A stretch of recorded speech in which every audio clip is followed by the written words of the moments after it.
Welcome back. And I think um, we're about to conclude the program with something quite important. And I think it's going to help us land a little bit because I feel like I've been pulled with so many different fragments by the program from the last 2 days in the most wonderful way possible. I think we've talked a lot about the concept of wildness naturally, about rewilding certain practices, about deep sea exploration, what we can learn from it, and very recently about AI and how we can rewild AI as a technology and what that could mean. And I think the theme for this next bit is really restoration, right? Because we have an ongoing fight against climate change and a sixth mass extinction of species. So environmental restoration is really becoming a global pursuit and a major political concern. And the question we really want to ask here, is it possible to design nature without really destroying wilderness? How can we really intervene in a way that is not extractive, perhaps? And that's again a theme that keeps coming back. And we have two wonderful panelists with us here. Joining remotely is Dr. Laura J. Martin, who's an environmental historian and ecologist. Her research, writing, and commentary have been featured in the New York Times, the Washington Post, Time, and other major outlets. She's an environmental studies professor at Williams College and a former fellow of the Harvard University Center for the Environment, the Stanford Humanities Center, and the American Council of Learned Societies. So I'm going to just rip the bandage off and really start us off with a conversation. And we're going to have a lot more time, I think, to sit with it and ask questions. So yeah, welcome with me, Dr. Lara. Big round of applause.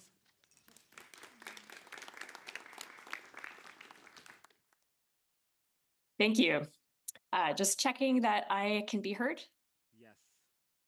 Great. Welcome, everyone. Thank you so much for coming today. And thank you to Allegra and Jarl for the invitation. I was excited to hear that they're thinking about what it means to be wild, especially in their words, in a world that's increasingly structured by optimization, control, and predictability. I'm joining you today from my home in Vermont in the United States. And so I write about the history of ecological restoration, and in doing so, I stumbled upon its connections to art quite by accident.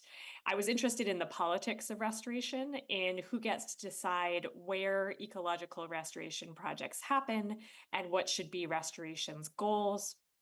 And in this short talk, I'm going to overview the history of the ecological restoration movement and offer the big argument that ecological restoration is both a design practice and an inherently political practice.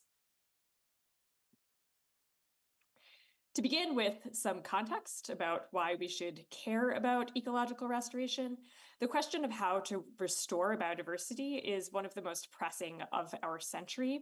Species are struggling, confronted with climate change, with persistent pollution, and habitat fragmentation. There's currently more than 44,000 species that are threatened with extinction, according to the IUCN, and the UN Environment Program puts that number even higher, closer to 1 million species. And it's not just that species are going extinct. The number of individuals within any given species is also decreasing.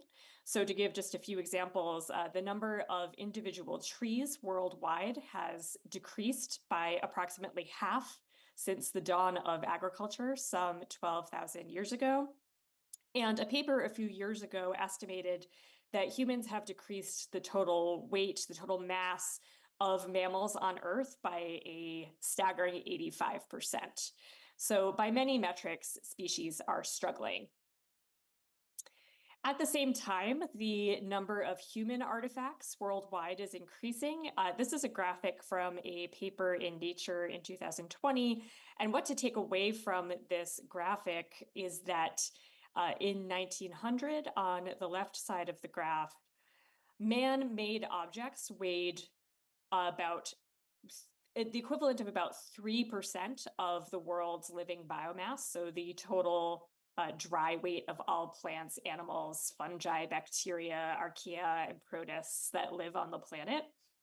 But if we look over to 2020, we are now at a crossover point where the things that we have made in only a century outweigh all living things on Earth. So whether or not we call this the Anthropocene, we're clearly living in a time of rapidly changing relationships with other species. Today, there are two dominant ways of relating to other species from a policy angle, and those are preservation and restoration. Both have their roots in the 19th century. Preservation is limiting the use of a property by people through laws and sometimes through literal fences. It's hands off and it's passive. It's a regime that's grounded in property rights. In order to exclude people from a property, an entity has to have rights to that property. And it supposes that the ideal state of nature is peopleless. It supposes that other species will thrive without the presence of people. Restoration has a very different premise. Restoration is active. It's when people attempt to undo environmental harm, and its relationship to property rights is more complex than that of preservation. It supposes that the ideal state of nature involves human work, and it supposes that other species cannot thrive without people. Yet, at the same time, what I'm interested in is that restoration kind of embraces an unpeopled aesthetic, a wild aesthetic. So in my book, Wild by Design, I explore this desire to hide the labor of restoration. To talk about preservation for just another moment, the first national park was established in 1872 in the United States, Yellowstone National Park. Today, this is an ecotourism spot, but the original goal of Yellowstone was not biodiversity protection. It was to profit railroad companies and to forcibly seize land from Native American nations. When established, Yellowstone was a peopled landscape. The US Army took charge of Yellowstone and evicted Crow, Shoshone, and Bannock people. This was one of the first instances of what has been called conservation refugeeism. Yellowstone was followed by the Royal National Park in Australia in 1879 and Banff National Park in Canada in 1885. This preservation movement, which began in the 1800s, has more recently dramatically increased in popularity. You can see a kind of exponential growth in the extent of protected areas worldwide, beginning not in the 19th century, but in the 1970s. There's now more than 280,000 protected areas worldwide, covering 16% of land and 8% of marine areas. At the same time, biodiversity, as I mentioned, is continuing to decline precipitously. In the eyes of many environmentalists, human presence diminishes wildness. And wildness is the thing that so many people care about in species. This is why I argue hands-off preservation and strict protected areas are appealing to so many people. But in an age of habitat destruction and climate change, many wild species are not going to thrive without ongoing acts of human care in the 84% of the world that is not protected and that we use and live in. So in Wild by Design, I argue that restoration offers a more hopeful path than preservation and a more effective one. As the title indicates, I'm interested in the tension between wildness and design, our respect for other species' autonomy, and our desire to control other species. In the book, I analyze the history of the ecological restoration movement as an idea as well as a scientific discipline. So ecological restoration emerged in the early 1900s as an explicit alternative to preservation. And over the 20th century, we see three big changes: a shift from restoring one species, single species restoration, to restoring entire ecosystems. That's the first kind of change. The second change is kind of consolidation from restoration being a volunteer activity, a very diffuse activity, to one that's increasingly professionalized and consolidated and even corporatized. And then finally, we see that in the early 20th century, restoration and art were very much entwined. The restoration ecologists saw their work as the blending of science and art. And we see the kind of gradual separation of those two fields across the 20th century, so that today restoration ecologists see their work as very much hard science and not related to art or to gardening, even though it has its roots in those practices.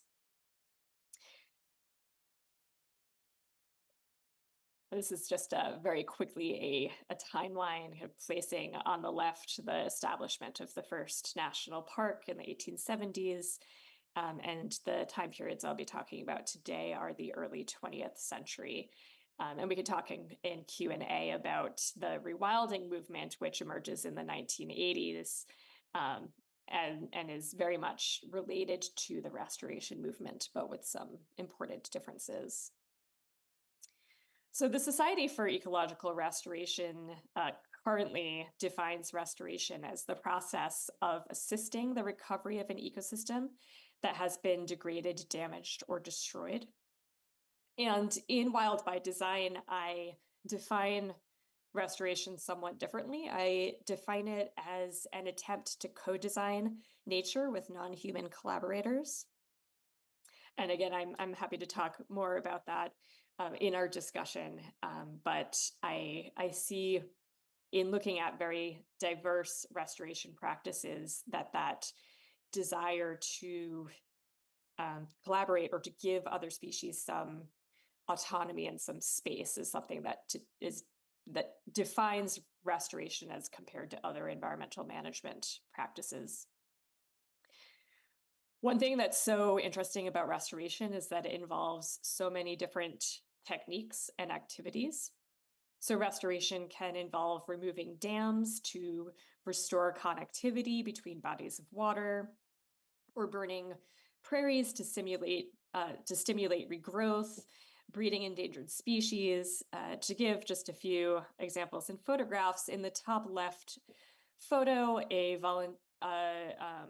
sniper is shooting non-native goats on Isla Isabela in the Galapagos. In the bottom left photo, volunteers are dressed up as adult whooping cranes in order to train a baby whooping crane to follow a flock. This is a crane that was bred in captivity. So again, the contrast of both distanced killing and incredibly intimate, caring relationships, both being under the umbrella of restoration, is something that is just interesting. And what unites these very diverse practices is that they're both motivated by a desire to undo human-caused ecological damage, but they're also trying to strike a balance between human care and non-human autonomy. Restoration can work, and quite dramatically. For example, in 1990, this farm on the coast of Brazil was replanted with native vegetation, and in just 20 years, the property looked like this. So restoration projects like these are increasingly at the center of international environmental negotiation. In 2022, the UN Biodiversity Conference approved the Kunming-Montreal Global Biodiversity Framework the mission of which is to take urgent action to halt and reverse biodiversity loss and to put nature on a path of recovery for the benefit of people and planet.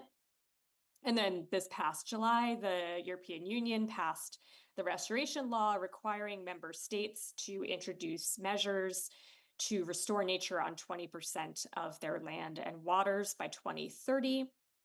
That legislation also calls for 3 billion trees to be planted.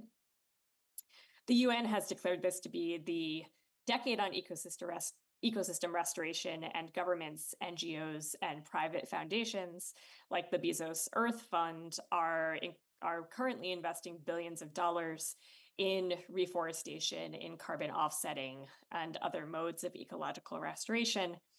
And therefore, it's a very important moment for us to be asking who gets to decide where and how restoration happens. And to answer this question, I argue we need to understand the history of restoration. And so to very briefly give a few examples from the history of restoration, I begin Wild by Design with exploration of the work of the American Bison Society. In the decade after the American Civil War, Americans killed some 5 million bison, mostly for the purpose of forcing Native Americans into the reservation system. By the late 1880s, the number of bison in the United States had been reduced from tens of millions to fewer than 1,000. And so in 1905, a group of New York City men founded the American Bison Society, not with the goal of breeding bison and releasing them into the wild. The American Bison Society lamented the decline of the buffalo, but not for what we would recognize today as moral or scientific reasons, but for economic ones and for explicitly racist reasons. So the American Bison Society argued that the federal government should restore bison because they might prove profitable in the future for white hunters and ranchers. In 1906, the American Bison Society purchased a small herd and reared it and donated it to the federal government. And like bison eradication, bison restoration depended on the ideology and administrative apparatus of settler colonialism. So as the Bureau of Indian Affairs and the US military was disassembling the reservation system that they had so brutally assembled just a few decades prior, early restorationists argued that Native American lands could be used for bison restoration.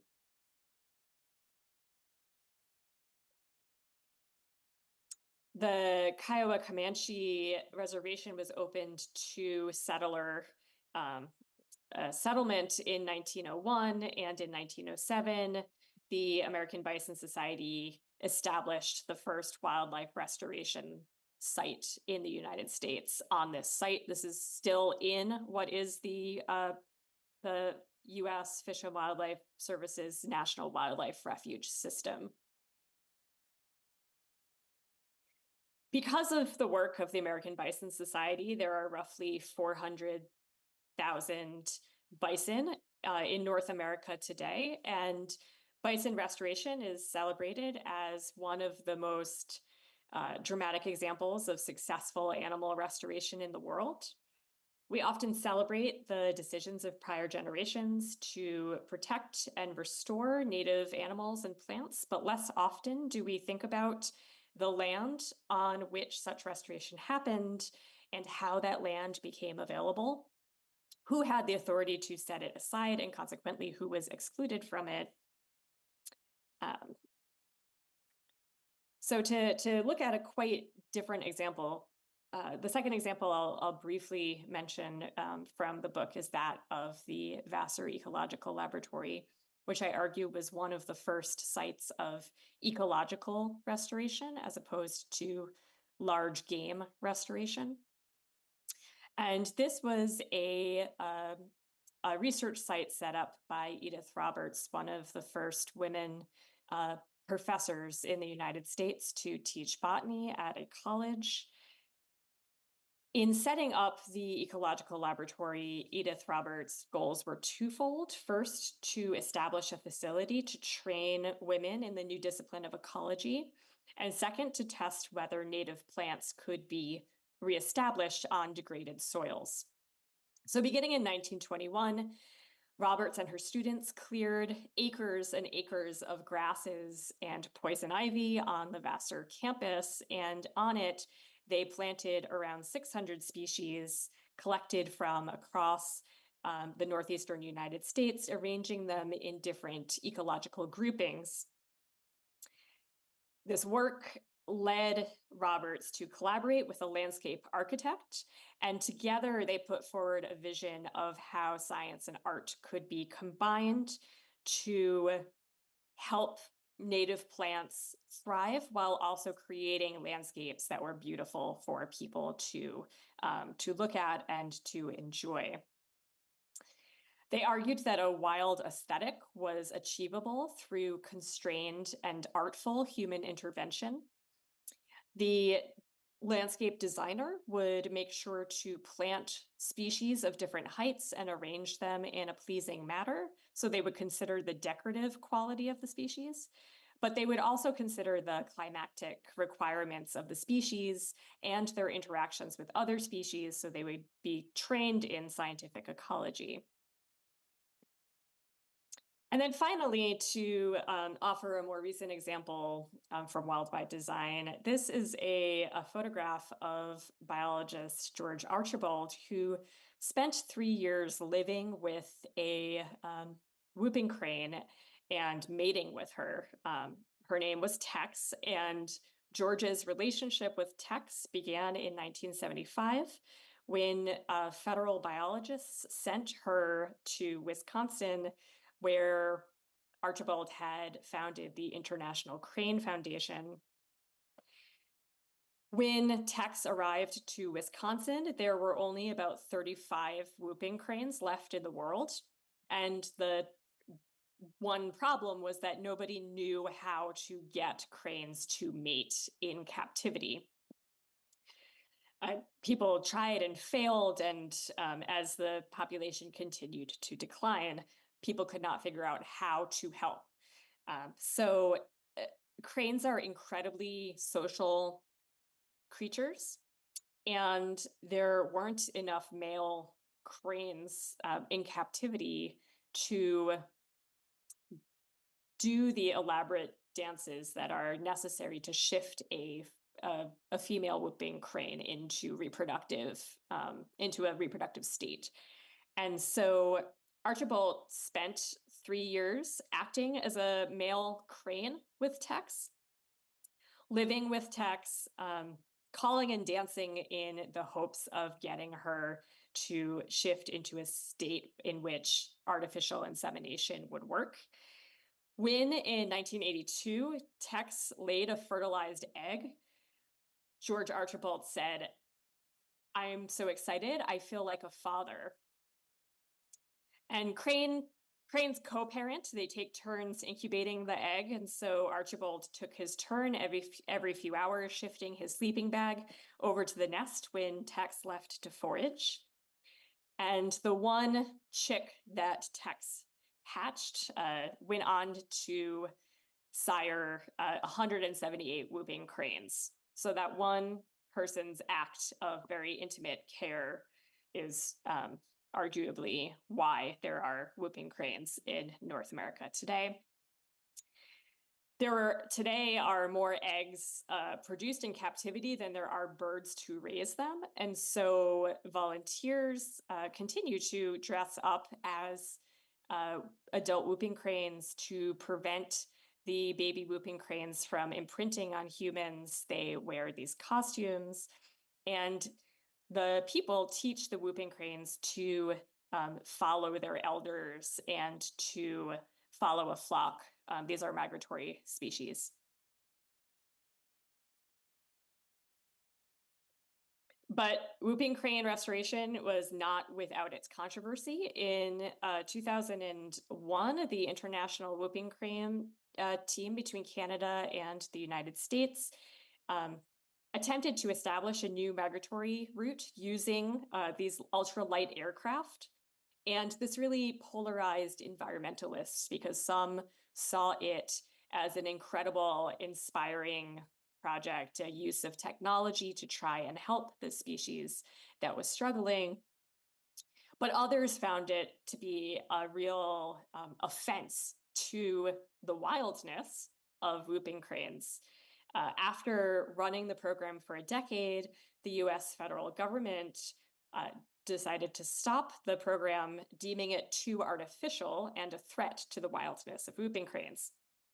So going forward, captive breeding programs have focused only on the reintroduction of parent-reared chicks. This discomfort with using such a visible technology for restoration suggests that for many, wildness denotes autonomy. But in an age of habitat destruction, anthropogenic climate change, and the redistribution of species through globalized trade, wildness requires curation. Many species will not survive without ongoing acts of human care. And I end the book thinking about how climate change is increasingly pushing restoration ecologists toward interventionist management, such as assisted evolution and assisted migration, where populations or ecotypes of species are moved to new places where it's thought that the habitat will be more climate suitable for them in the future. Faced with the prospect of between 3.8 and 5.2 degrees Fahrenheit, I'm sorry for the Fahrenheit number, 2 degrees Celsius of average temperature increase by 2100, we need to ask what into the future does it mean to care for a wild species? What would it look like to design a wild ecosystem? I think I will stop there. Thank you.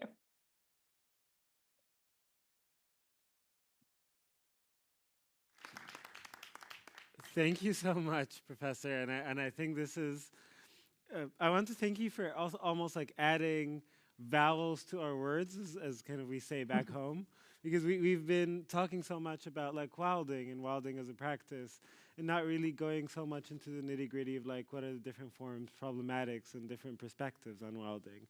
We're going to have a conversation about this, but just in the interest of time and because I want to have kind of a more connected conversation, there's one aspect of this presentation where it was more like, how can we really rewild with technology? And thankfully, we have another talk kind of going into this with Ivan Henriques, who's an environmentalist, transdisciplinary artist, and researcher working with multimedia installations that explore complex systems. His practice investigates hybrids of living and non-living entities to develop new ways of engaging with ecosystems. Together with his team, he creates methods to enhance communication between humans, machines, and other organisms and the environment.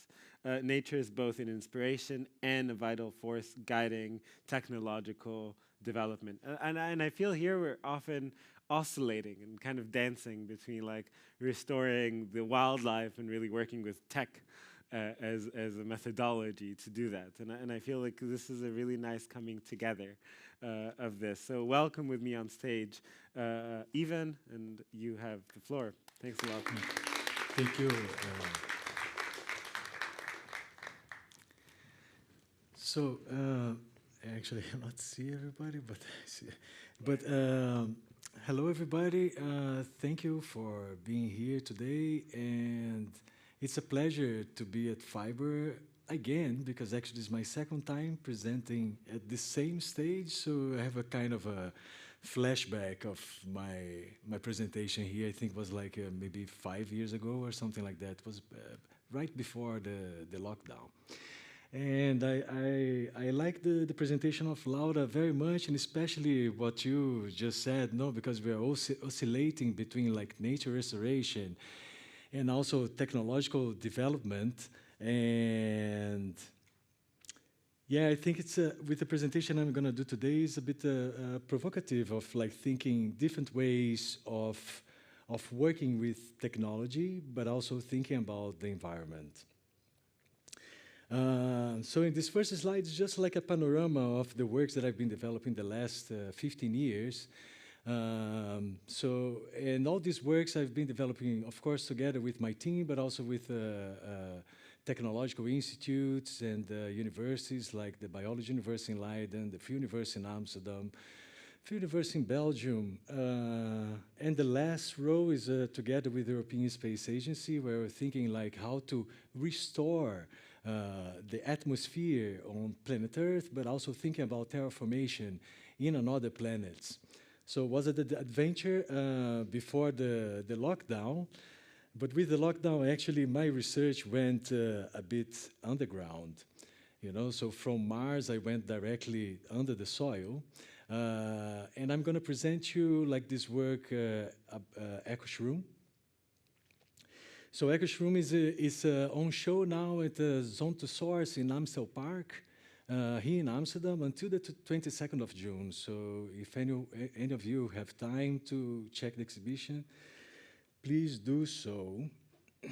Well, so the EcoShroom, it's a research that started like maybe 3 years ago when I was doing a residency at the Arti, so it's the zoo here in Amsterdam, where I was like researching because all the works that I presented before, I know in the previous slide, I'm thinking about like symbiosis of living organisms and machines. But I was going a bit deeper to think about like symbiosis between organisms themselves, no, and later include machines, and well, we're going to see where we're going to go. But especially like the mutualistic symbiosis was very interesting for me because I was thinking about like how can we find like this sort of a mutual relationship where two organisms, they benefit. No, so you see here on this slide, it's a microscopic image of, you can see there's an arrow like the plant root cells, no, is colonized by AMF. So AMF is a kind of a fungi. You know, so I think everybody have heard already about this network which is underground, you know, and then, you know, that connects with the plants and trees and everything. So it also helps the plant. So actually it happens as sort of a mutualistic relationship, you know, so at the same time, well, the plant makes photosynthesis and it generates sugar and also carbon, and this carbon is used for the fungi to grow. You know, so the fungi actually, it inoculates, so it's colonized the roots of the plant in order to help the plant to strive, but at the same time, it uses the carbon from the plant to grow itself. So it's a kind of a dualistic, nice relationship. Well, but there's a lot of different kinds of this mycorrhiza, no, this fungi. You know, so there are several ones. There are ones that connect with pine trees. There are some that connect with berries. There are some that connect with orchids. There are some that connects with, especially the one that I'm working with is the arbuscular mycorrhiza. You know, so this arbuscular mycorrhiza is related to food and crops. You know, because this project, as I've been working like with plants for around, you know, maybe like 15 years or so, you know, I was curious about this relationship, but then also thinking about agriculture and food production. Oh yeah.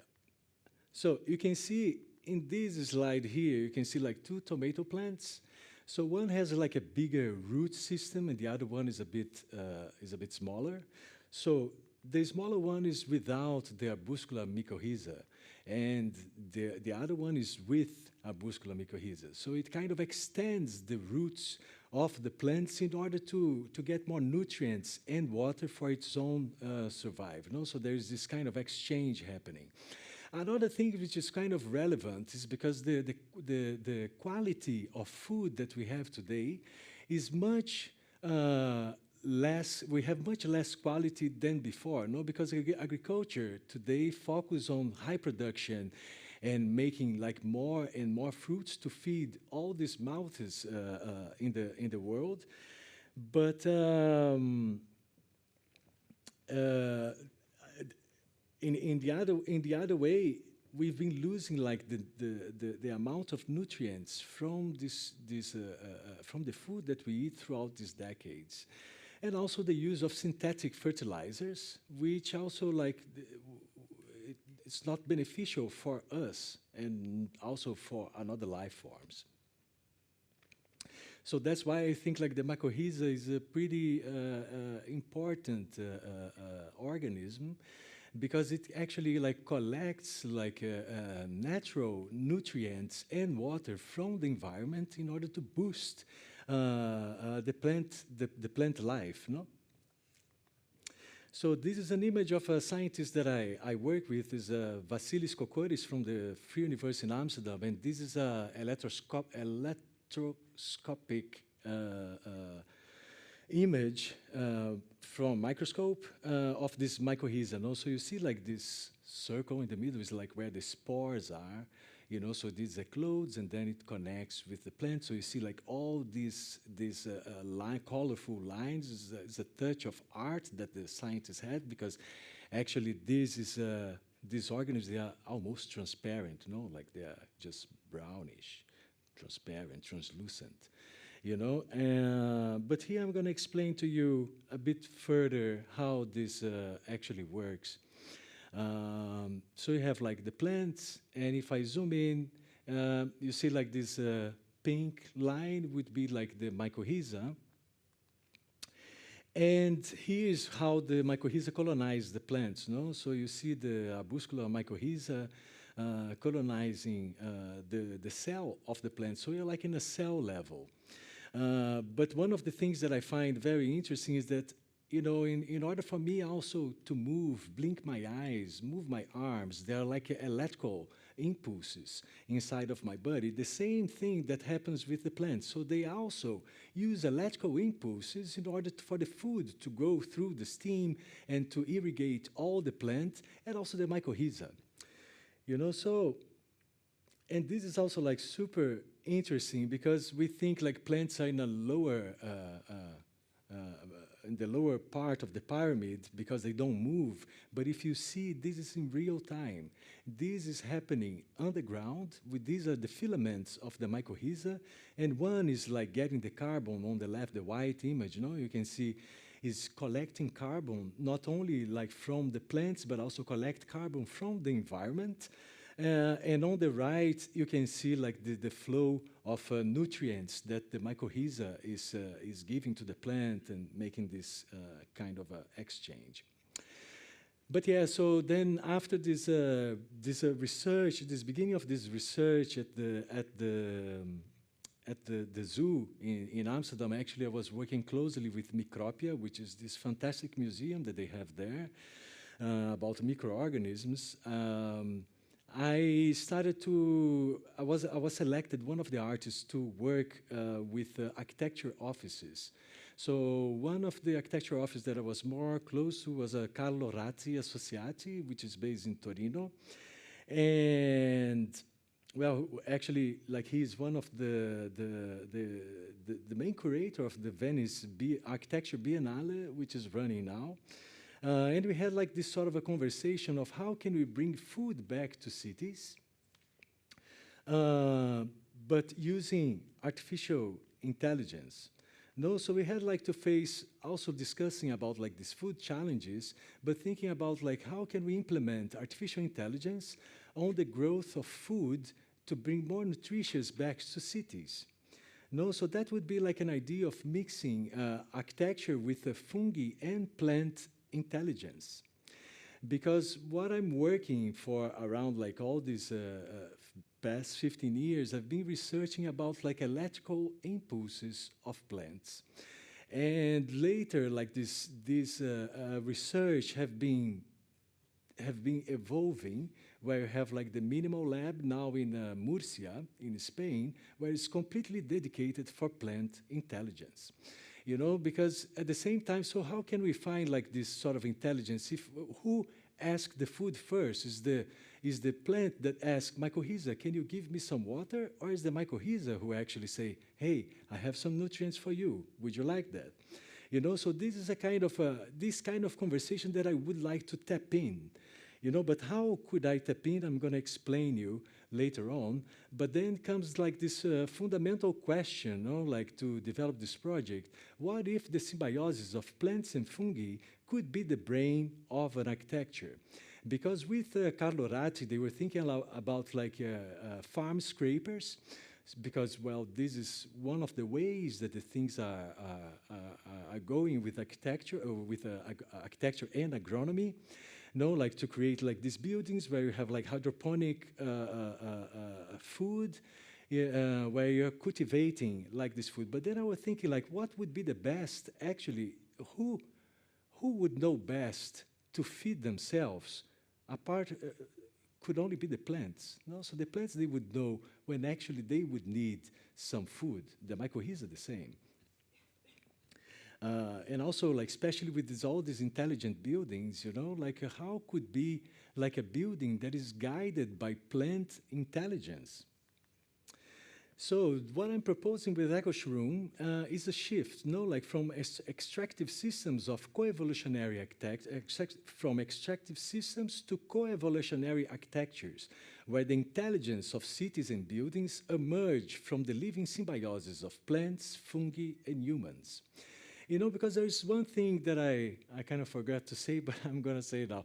In order for us to have technology, to produce technology, we have to put nature in detriment. So I think like that's the link with Laura, you know, because I mean, she also mentioned about Brazil. I'm originally from Brazil, so I know pretty much what is happening now. There's a lot of illegal minings. There's a lot of monoculture of agriculture. There's a lot of decay in the ecosystems. Actually, Brazil have like 6 different kind of ecosystems. And all of them, they are endangered now, today.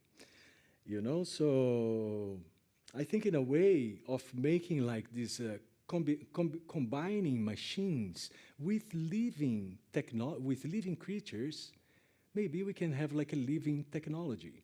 So if we have living technology, do we still need to put nature in detriment? If these organisms, if we use the intelligence of another life forms, if we use the quality and the skill of every organism, maybe we can have like a different world. So think about like the installation would have like the biological system, which is like the symbiosis of plants and mycorrhiza. And I'll have like a sort of an information display so people could actually know what is happening in the environment. So I have like 5 environmental sensors, so electrical sensors, carbon dioxide, temperature, water, and nutrients level. And also like an interface with artificial intelligence that could actually be learning together, learning from the plants and mycorrhiza their own behavior. No, so these would be connected to that. And of course, in the installation, I would also like to have some interaction, because I think with interaction, we can get more close to the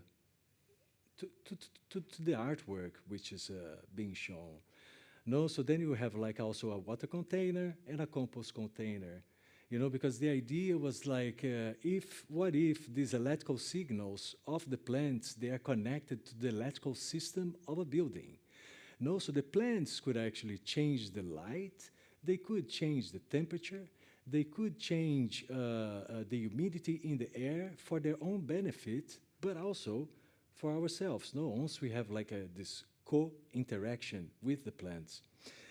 So the idea of this installation was also like that when you arrive in the installation, you feel that you are like on the surface of the ground. No, because then I want you to see the roots of the plants underneath, and above you see the plants as well. And you have the compost container, you have a fruit basket, which is also something that I thought was interesting. If people eat the fruits, they could leave the leftover of the fruits in order to feed this system. And you have like another graph here, like explaining more or less how is this feedback system between the installation itself. No? So you have, you can arrive in the installation, you have fruits, you can eat a bit of fruits, put in the compost container, and these will become a compost over time, and these will eventually irrigate the system. And also sound, because I thought like sound would be something interesting for people to interact with it.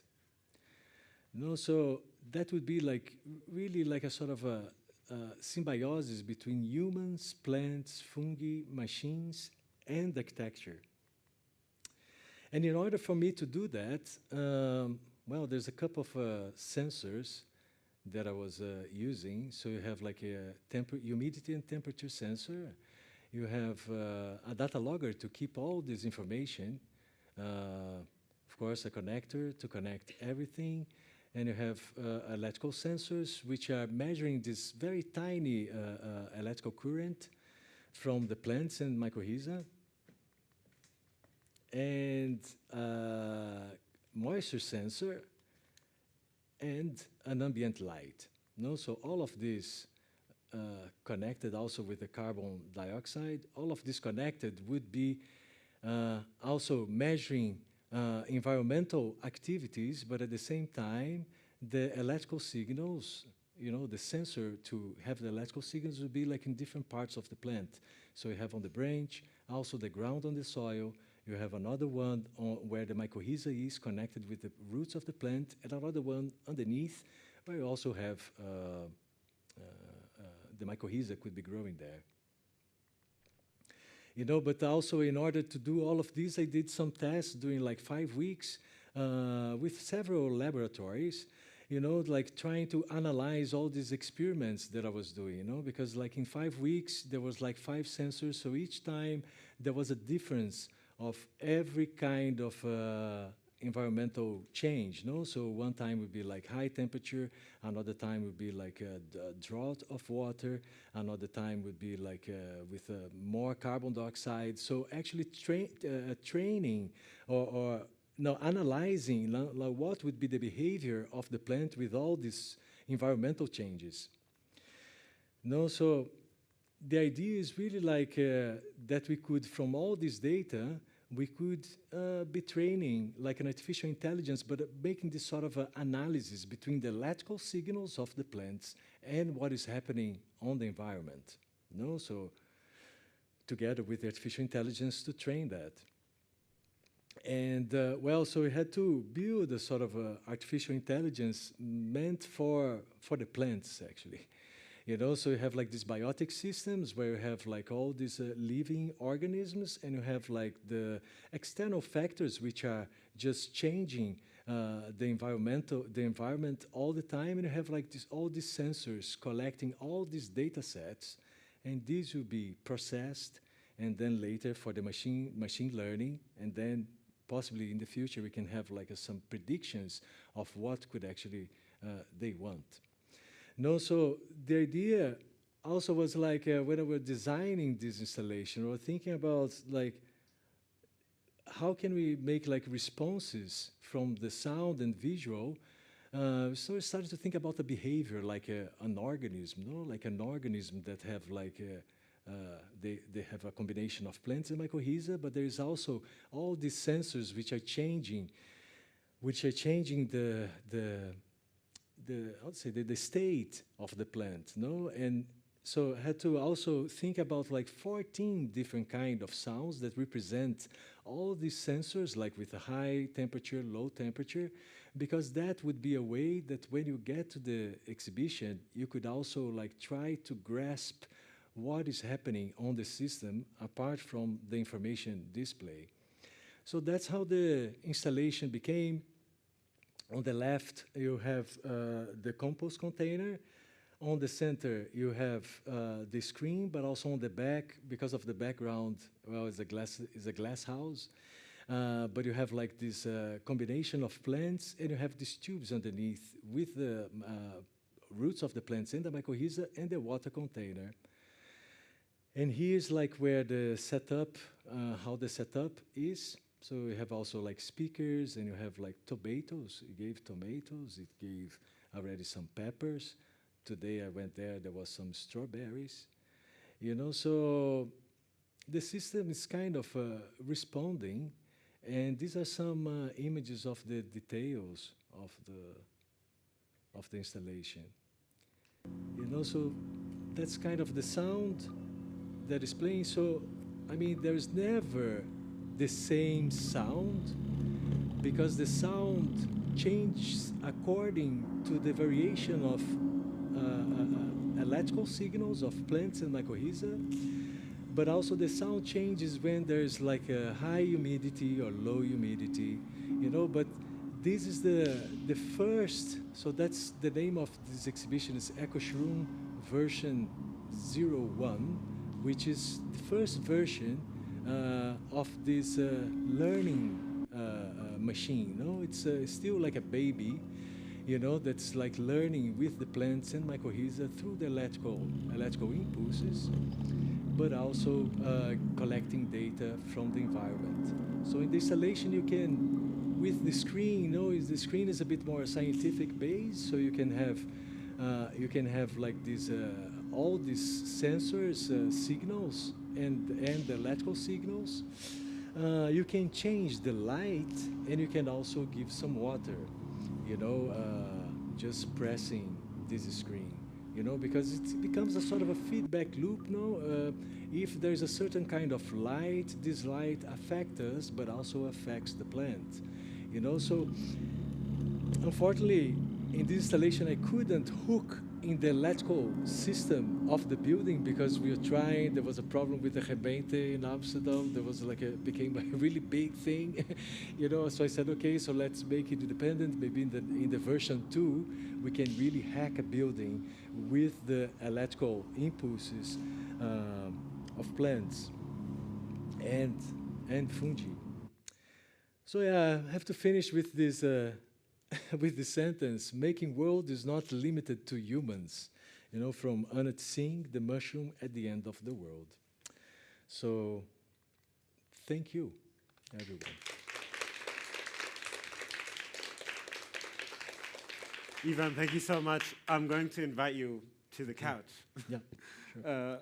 In search of a conversation, and really, I think it is great that your work is really a response in some way to the work of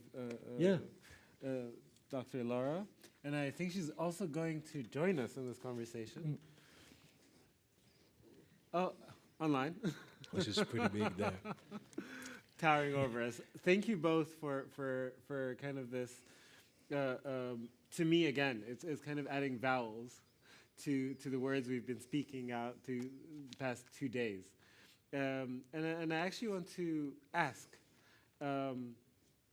because we have now this new vocabulary for restoration. We have this prompt for careful design, and from Dr. Laura, we have this expression of it with the EcoShroom. Where does agency of because we've designed a system right now with the work that you've shown. What does being careful mean? Because now I don't know, you could look at it in some way and say, okay, the fungi are just like sensors. They have no agency now. No, they do have. Yeah. How do we make sure that, okay, this is a good practice of, eco-design? How do we do that? And I'm going to ask both of you the same question. Maybe for you it's a reflection on the work, and for Dr. Laura, it's a little bit more of like, how does the framework fit? Yeah, so what I'm measuring is really like electrical impulses from the life of these organisms. Yeah. So they do have an agency. I mean, they will, because now the machine learning is just learning with the system. Classifying. It's just classifying. But hopefully in the next version, they will have more agency, because you have also an interaction of human interaction, where you can water the plants, you can also change the light. But the idea is that they would do that by themselves. you know. Yeah. But in order to be also in an indoor environment or agriculture environment or a building where you have like plants guiding the intelligence of a building, they would be controlling this system, you know, but together with us. So that's the goal, you know. And I don't know. There was a curator. She did some questions also, like what is the difference between my setup and a greenhouse, for example, you know, which I find like a very interesting a question. But actually, in the greenhouse, they do not have agency. You know, they are not meant to have agency. They are meant to produce more and more. It's a type of machinery. You know, almost. it's a kind of machinery. So they know that red light makes fruits. They also know that blue light makes them grow. Yeah. You know, and that's enough because we have to make them grow and to give food. To give crops. You know, so I think when the plants and the fungi, they have agency. They will be the mind controlling, you know, because the artificial intelligence is designed for them in symbiosis with us humans. You know, it's not that we are controlling the system, understand? Yeah, I see. I think there's kind of a more varied vocabulary now for them to express their needs and so on. And I want to maybe shift to Dr. Laura to recontextualize this in the context of like your work on careful design and acts of care for wild ecosystems, and maybe you have a reflection on that. Yeah, I think it's a very interesting and important political question to think about how to do co-design with other species and how to do it in a way that's careful, as you put it. I think environmentalists often have the impulse that we can't really know what other species want. We don't speak their languages, and so that I think leads to the hands-off approach of preservation and of saying, okay, we'll just give the only way to not have a controlling relationship with other species is to put them somewhere else, which is segregation, right? And I think that in my own work, and I think what I see Ivan doing as well is saying, there are all sorts of human to human practices of inviting people to collaborate, inviting people in, having being respectful of other people's autonomy, and so what does it mean to invite in or be respectful of other species autonomy? And then Ivan's pushing that in his work even to think about inviting plants and mycorrhizae into using human technologies, right? And so how does that? And I think, I think I think that these questions go beyond interesting thought experiments. I think that they have real practical implications, and I think I would add to the project that we need to kind of keep in mind what the ultimate goals are of these projects. And I think that we shouldn't be shy about using technologies to help other species when they're so thoughtlessly used to harm species all the time. I think it's already for sure a break from kind of the dominant modes of making, and with Ivan's work, I really think of the cyberpunk dynamic of like solar imagery of the future. Solar punk, absolutely vital mistake that I've just made. And I think it's important to get our hands dirty in that sense and really experiment a lot. So how is the process of kind of reaching this?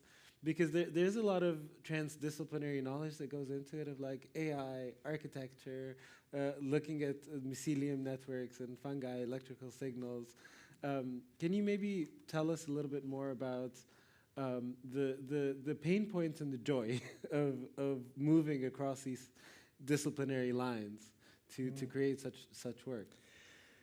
Yeah, so I consider myself an artist, but also like a sort of a mediator, you know. So I'm in between, all my works since I started to do. I'm always in between a lot of different kind of disciplines. But this is something also that comes from my growth, you know, because, well, my mother's from the life science. My father is an engineer, you know. So I think after some decades growing and seeing these things, I started like to think about more analytical thinking and organic thinking. Yeah. So these two things, they always been like hand in hand while I was growing up.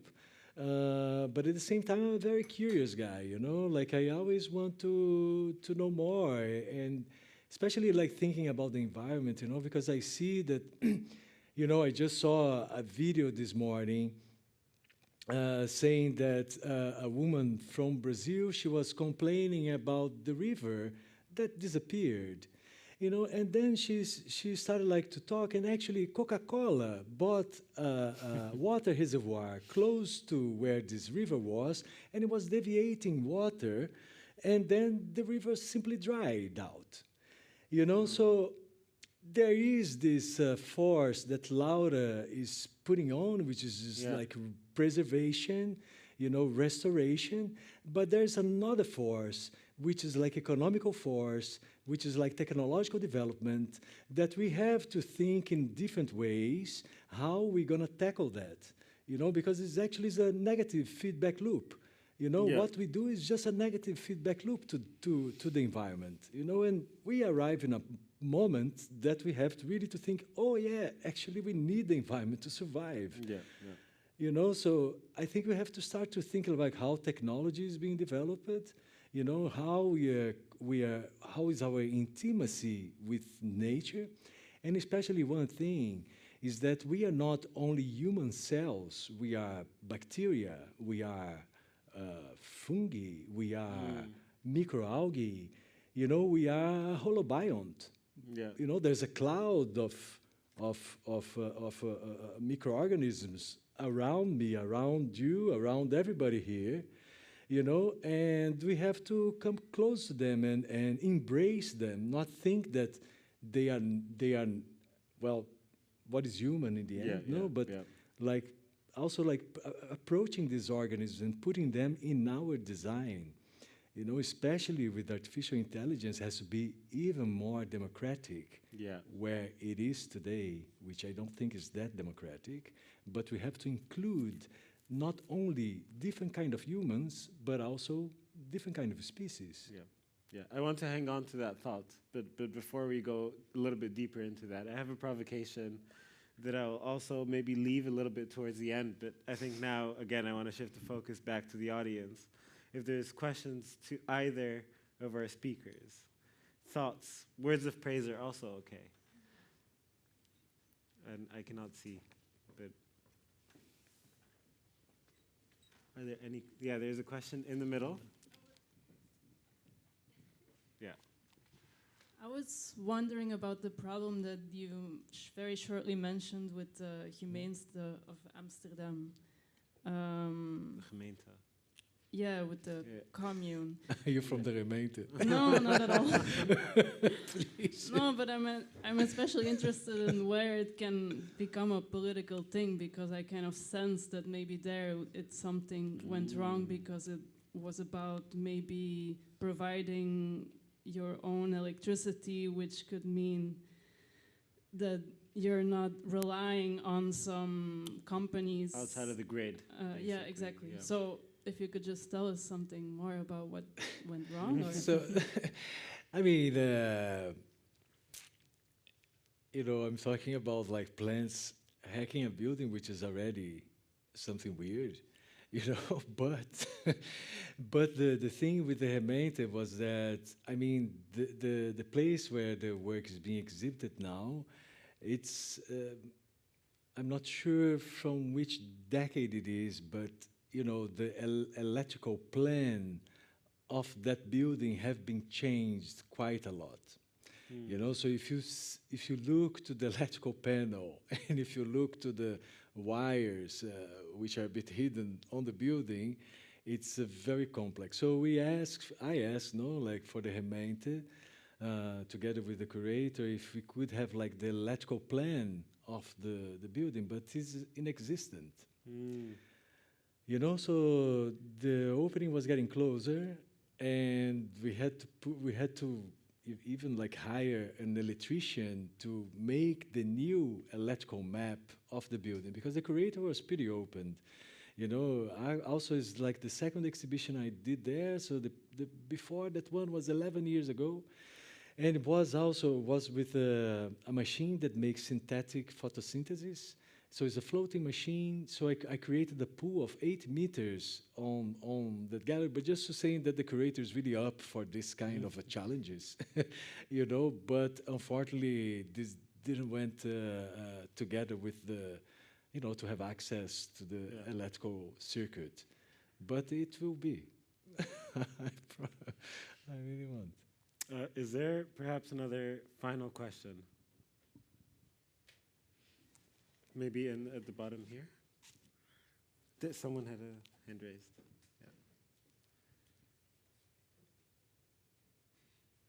Yeah, it's a question to Laura. Hi. Okay, so I was sort of seeing a connection between the slide, I think, that Ivan showed with the different ecosystems, or maybe it was you, sorry, Laura, I'm sort of combining the two with my question. It's about mycorrhizomes and the restorative effect and potential that they have, and I'm just wondering what your perspective on this is within your work, if this has come up before in your work, or if this is new, or if this has brought up questions and ideas. Thank you. So my background is actually, I do history and I'm, you know, a writer now, but my initial background was in evolutionary ecology, and I was working with plants, never on mycorrhizae, but it is, the evolution of plant symbiosis is something that I have worked on in my past life. It did not come up so much in writing Wild by Design, because I was purposefully focused for that book on non-agricultural landscapes. But of course, rewilding and restoration are being done very intensively in agricultural systems as well, and Ivan can speak more to that. But it is coming up now in my I'm currently working on a history of synthetic herbicides.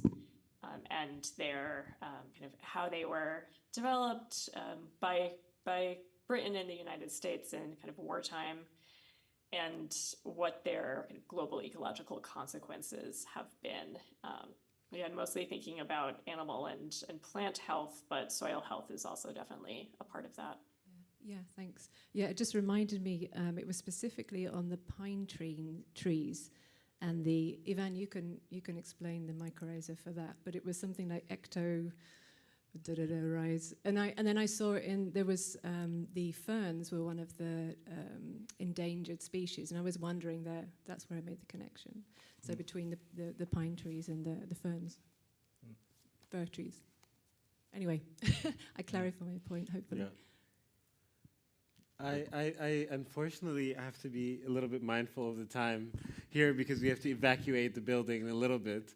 But I just as I think a concluding remark, you mentioned something, Ivan, about the rewilding processes not being super democratic. Not rewilding, artificial intelligence. Or AI as well. Yeah. And I think one thing that I got from the talk before, also from Dr. Laura, is that it's really, it's not just biological, the process of rewilding or restoration, it's also social.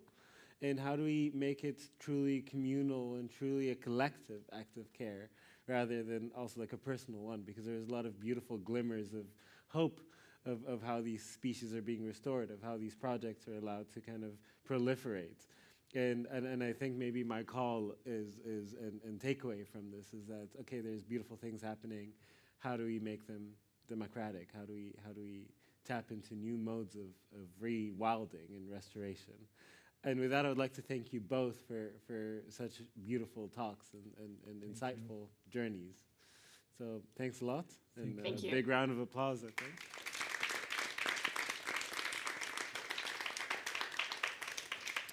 So I'm just maybe going to conclude because I have to maybe sit a little bit with the amount of brain cells that have been activated for me in the past few days. Wow, let me think. There's a lot of really, I think, shifts that have happened when it comes to the theme of wilding and the theme of really working with technology. Thanks a lot. I think we started from a place of like, what is wilding in general as a concept, and what does it mean to be wild? What is wild infrastructures of computing? What is a wild transistors? We moved into processes, and that's processes themselves of like navigating discipline or creating art could be a generative process, procedural process that is based on emotion. And one thing that stuck for me from that block is really rationalization is a trap of really kind of trying to separate who we are from the work that we produce. And that is kind of an anti-wilding methodology.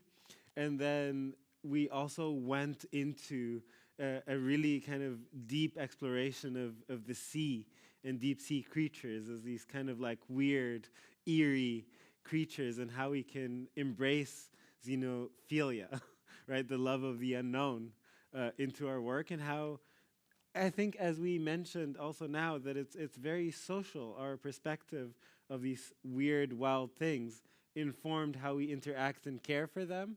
And this is, as a theme, has connected and has stayed with us even throughout all the conversations we had today when it comes to AI, when it comes to wildlife preservation.